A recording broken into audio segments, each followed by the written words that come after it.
Halo Gensur, kita bertemu kembali di acara Kabar Unsur dan pada kesempatan kali ini kita akan berbincang tentang seleksi nasional penerimaan mahasiswa baru. Pada kesempatan kali ini, alhamdulillah telah hadir di tengah-tengah kita Ibu Kepala Biro Akademik dan Kemahasiswaan Universitas Jenderal Sudirman, Ibu Krisnu Maya Wulandari. Kita akan sapa dulu Ibu Maya. Apa kabar Bu? Alhamdulillah baik. Selamat bertemu kembali, Gensut. Oke, hari ini kita akan berbincang mengenai seleksi nasional penerimaan mahasiswa baru. Tentunya banyak, mungkin ada perubahan, mungkin ada yang sama dan lain-lain. Kita akan cerita tentang jalur dulu Bu. Tentang jalur penerimaan mahasiswa baru untuk tahun ini. Gimana Bu? Ada berapa jalur? Terima kasih Pak Dadan. Jadi untuk tahun 2024 ini kita ada 2 jalur, seleksi nasional berdasarkan prestasi dan yang satunya seleksi nasional berdasarkan tes atau lebih familiar dengan istilah UTBK. Nah, kalau yang seleksi nasional berbasis prestasi, kalau kita lihat tanggalnya di hari ini adalah tanggal 2, artinya kita sudah masuk tahap jadwal untuk siswa membuat akun. Nah, ini adalah momen penting di mana kalau menurut saya sebaiknya seluruh siswa kelas 12 membuat akun. Terserah nanti mau dipakai atau tidak, tetapi sebaiknya semua membuat akun. Karena apa? Karena jadwal membuat akun untuk tahun ini hanya di periode ini. Jadi kalau tahun-tahun lalu itu ada jadwal lagi pembuatan akun yang kedua, tapi untuk tahun ini memang hanya 1 kali ada jadwal pembuatan akun. Dan itu poin pentingnya Mas. Tidak ada pengunduran ya? Tidak ada pengunduran dan harus diingat jadwal penutupan pembuat akun tanggal 15 Februari pukul 3 sore. Ya, tidak ada pengunduran. Oke, baik Bu, sama ini ada calon mahasiswa yang selalu bertanya-tanya tentang istilah prestasi sendiri di SNBP. Mungkin Ibu bisa cerita yang dimaksud dengan prestasi itu seperti apa? Prestasi akademik dan non-akademik. Jadi yang disebut dengan prestasi adalah para siswa SMA kelas 12 bisa mendaftar jika dari sekolah dia termasuk yang diusulkan eligible untuk mendaftar SNBP. Jadi tidak semua anak bisa. Ada kriterianya, kalau akreditasi A berarti 50%. Nah, proses perankingan sampai dengan ketemu angka 50% adalah semuanya diserahkan mutlak ke sekolah. Selain itu, apabila para siswa mempunyai prestasi akademik maupun non-akademik tetapi bukan rapot.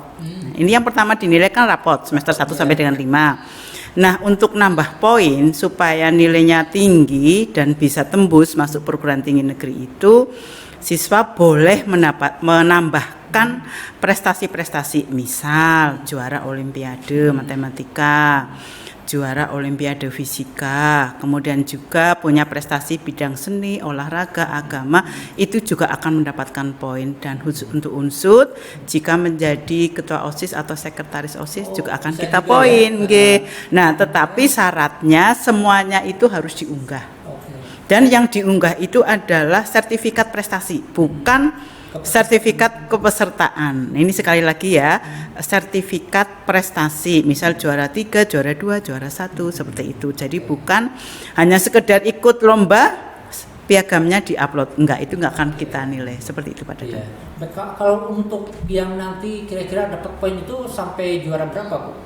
Kalau di kami itu Kabupaten Harapan 3. Harapan 3. Berarti yang jadi kalau juara sekolah enggak gitu kan. Pokoknya kalau punya prestasi tingkat kabupaten itu punya peluang untuk nambah poin nilai dalam proses seleksi kita. Itu. Baik, kalau dilihat dari tahun 2023 ini ada perubahan nggak Bu untuk SNPB ini?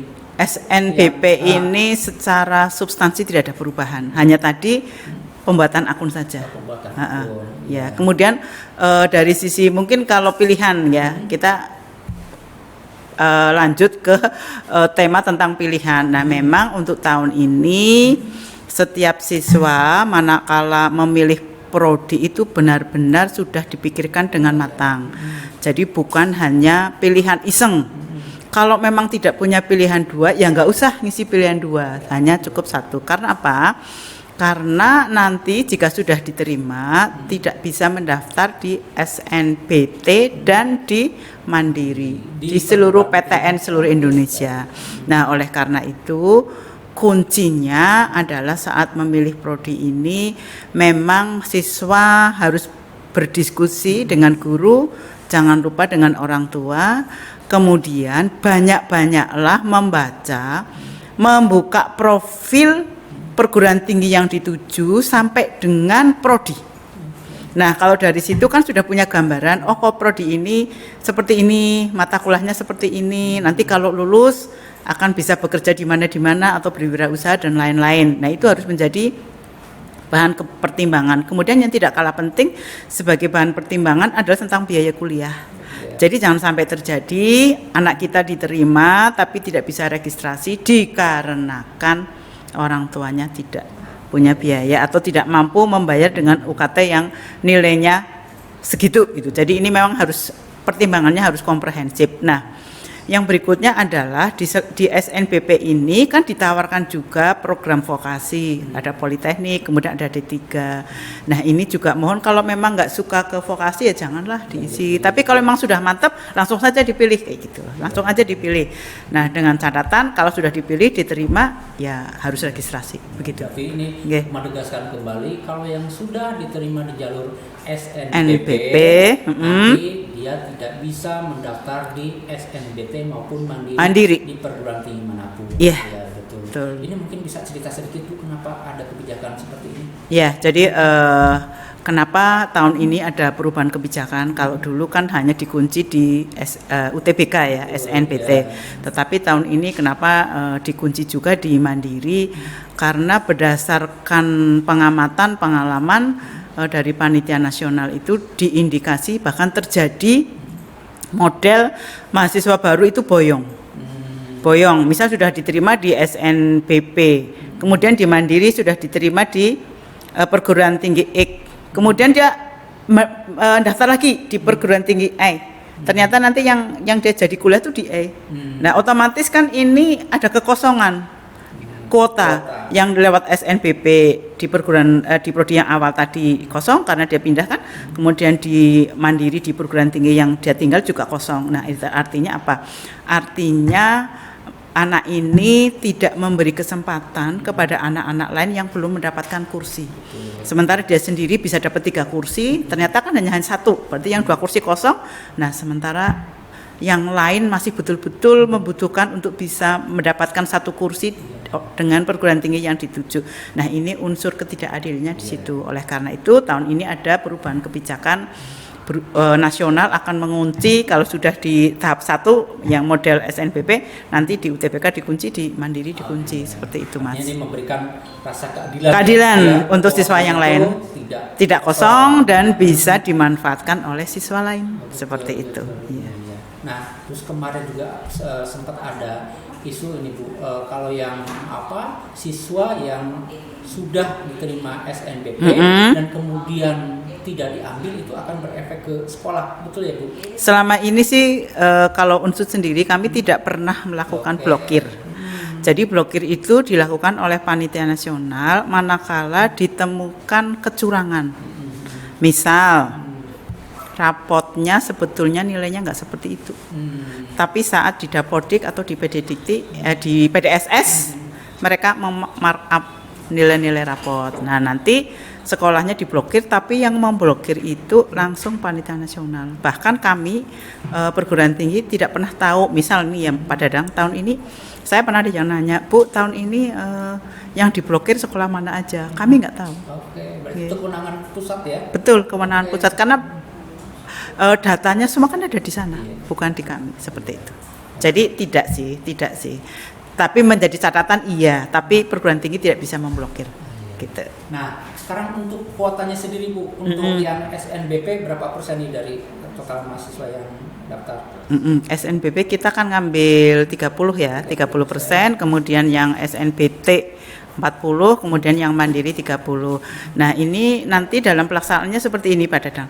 Jadi manakala 30% ini tidak terpenuhi, maka sisa kuota ini kita geser ke SNBT. Jadi kalau di SNBT sudah dikasih misal 40%, tapi ternyata yang registrasi 35%, yang 5% akan digeser ke mandiri. Jadi bagaimana caranya nanti kuota yang sudah ditetapkan oleh rektor akan terisi sampai dengan jalur mandiri, dan ini dibolehkan oleh peraturan menteri seperti itu. Artinya betul-betul nanti SNBP-nya terpenuhi, nanti kalau tidak terpenuhi sisanya digeser. Ya, tidak terpenuhi lagi, geser ke mandiri. Seperti itu. Jadi barangkali masyarakat ada yang bertanya, kok ternyata yang di mandiri unsur terimanya lebih dari 30%. Oh ya betul, karena seperti itu. Oke, ada fleksibel juga ya. Undang-undang memperbolehkan. Baik, kita akan bergeser ke yang SNBT. Ini SNBT pelaksanaannya kapan ini SNBT? SNBT itu pelaksanaannya masih agak lama ya. Biasanya setelah yang prestasi. Nah, ini pembuatan akun sama ya, tadi saya sampaikan hanya sampai tanggal 15 Februari, pendaftaran UTBK 21 Maret sampai 5 April, kemudian tesnya gelombang 1 30 April sampai 7 Mei, kemudian gelombang 2 14 sampai 20 Mei, kemudian pengumuman hasil adalah 13 Juni. Kemudian di sini ada masa unduh sertifikat 17 Juli sampai 31 Juli. Kenapa ada masa unduh sertifikat? Karena memang di peraturan menteri itu perguruan tinggi disarankan yang jalur mandiri juga menggunakan nilai UTBK, SNBT UTBK. Untuk peraturannya ada yang berubah tidak, Bu? Tidak sih, tidak ada perubahan. Hanya tadi terkait dengan pilihan. Nah, kembali lagi, pilihan harus benar-benar mantap. Kemudian kalau yang diterima di UTBK SNBT ini, jika sudah registrasi tidak bisa daftar di mandiri. Kemudian memang ada beberapa model ya, boleh milih 2 prodi, 3 prodi, 4 prodi. Kemudian di situ kalau 4 prodi otomatis harus ada vokasinya. Kalau hanya 2 prodi hanya yang di akademik, bukan yang profesi, yang vokasi. Bedanya hanya di situ. Cuma kembali lagi, baik SNBP maupun SNBT, pemilihan prodi itu menjadi hal yang penting. Jadi jangan dianggap lah aku milih ini aja lah, kata teman-teman yang lagi ngetren ini. Nah jangan, tapi betul-betul memang pilihan yang sesuai dengan keinginan, passion, dan kemampuan akademik maupun kemampuan finansial orang tuanya, seperti itu. Jadi sekarang itu boleh milih yang akademik maupun vokasi ya. Jadi kalau 2 prodi boleh yang akademik saja, tapi kalau 4 ya harus ada vokasinya. Harus ada vokasinya. Nah, untuk biaya pendaftaran? Biaya pendaftaran sama seperti tahun lalu 200.000. Kalau yang SNBP tadi kan ditanggung pemerintah, gratis. Kalau untuk tahun ini Unsur juga jadi tempat untuk UTBK ya? Iya. Nah, kemarin itu ada pertanyaan juga, Ibu, untuk yang difabel bagaimana? Apakah ada kebijakan tertentu? Ada. Jadi ini yang kadang-kadang terjadi kelucuan di sini. Jadi gini, misal anak-anak tuh mengatakan bahwa dia difabel, nanti udah kita siapin ruangan khusus, biasanya kita carikan yang di lantai 1 yang mudah diakses pakai kursi roda dan sebagainya. Tapi ternyata misal kurang sehari 2 hari kita klarifikasi, ternyata normal. Jadi mereka hanya salah klik. Ya, padahal kita panitia sudah nyiapin ini, sudah nyiapin tempat khusus gitu. Ternyata normal. Sebaliknya tahun lalu tuh pengalaman saya ketemu ada 2 orang peserta di antara orang tuanya kecelakaan. Jadi saat mendaftar itu normal. Nah, saat kecelakaan dia sudah harus pakai penyangga. Kan tidak bisa naik ke lantai 2 atau ke lantai 3. Nah, ini kalau misal terjadi hal seperti itu, mohon untuk segera melapor ke kampus gitu loh, ke kampus, ke panitia, supaya nanti kita menyiapkan tempat khusus untuk siswa tersebut bisa ikut ujian. Kalau pakai krek naik ke lantai 3 tidak ada liftnya, kan ini kasihan sekali. Jadi pada intinya panitia bisa menyediakan jika ada peserta yang difabel. Iya.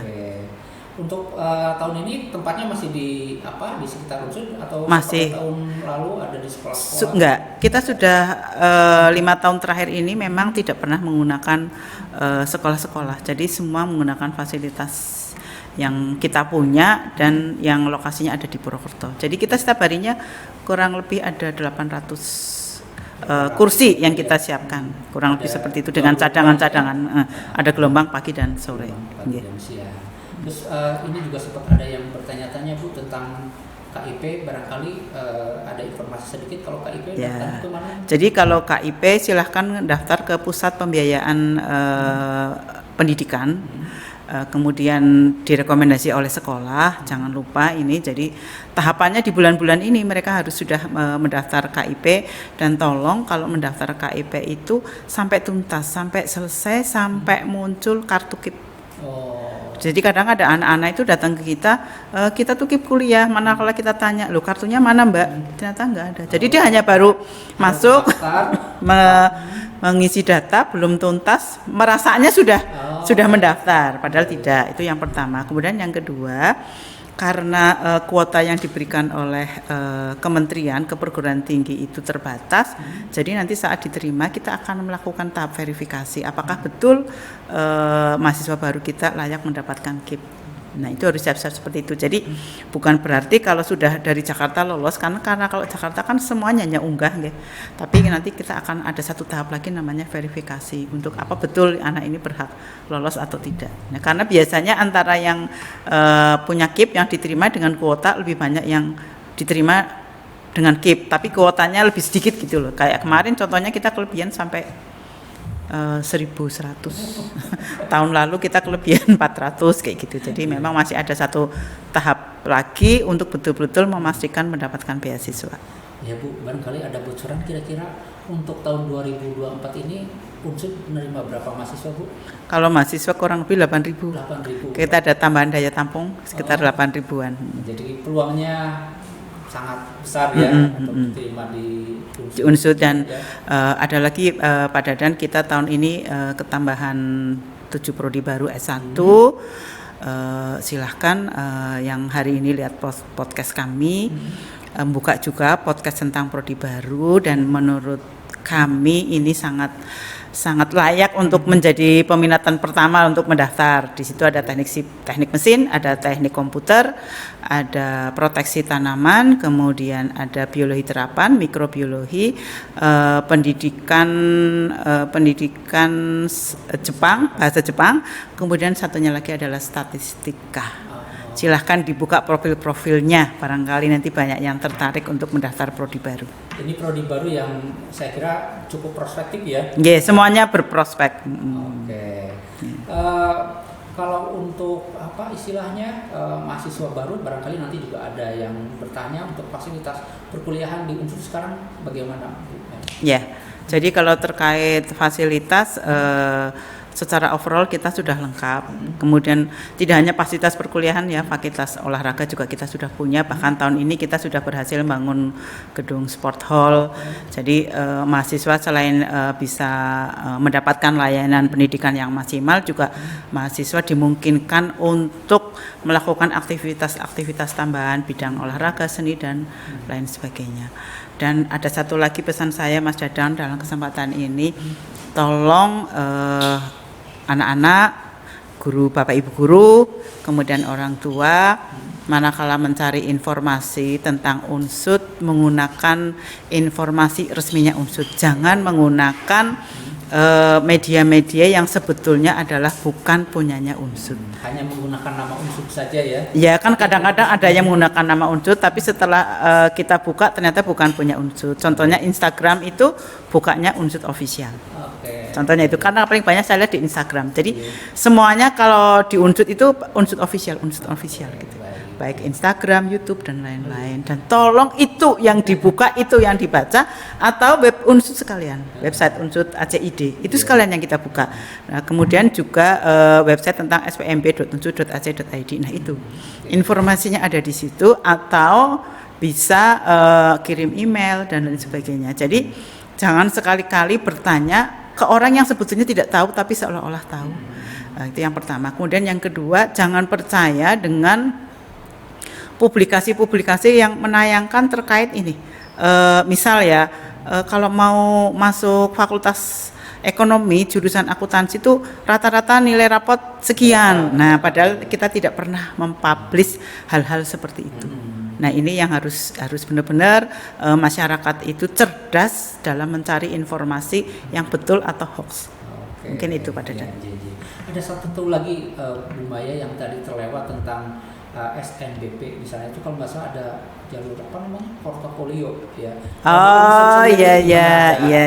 Seni olahraga atau gimana? Ya, jadi kalau mau mendaftar prodi, misal seni pertunjukan, kemudian seni tari, kemudian olahraga, memang diwajibkan untuk mengunggah portofolio. Nah, portofolio yang diunggah ini adalah portofolio yang menggambarkan aktivitas tersebut.